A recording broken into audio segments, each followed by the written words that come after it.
साजन, आप मुझसे दूर नहीं जाना। तुम्हें जीना होगा साजन। अरे नहीं दादा नहीं, आप हमेशा हमारे सामने रहना, मेरे पास रहना, आप मुझसे दूर नहीं जाना दादा। नहीं साजन, ये तो सच है कि मैं एक भटकती हुई आत्मा हूँ।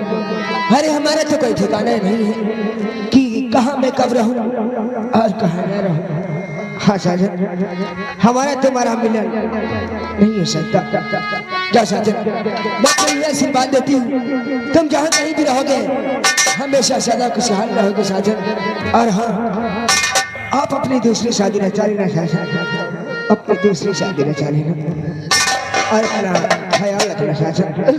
अब मुझे जाना होगा। अरे नहीं, अपना ख्याल रखना। नहीं दादा नहीं।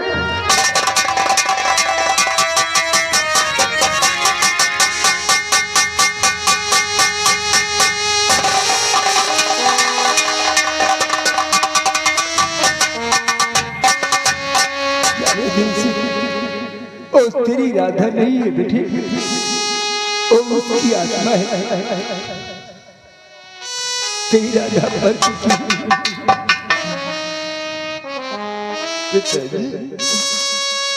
आप ये क्या ड्रेस बनाई पिता जी, ये आप काला वस्त्र क्यों पहन रखे हैं? आपको तो राजमहल में होना चाहिए, वो आपके सारे वस्त्र होना चाहिए।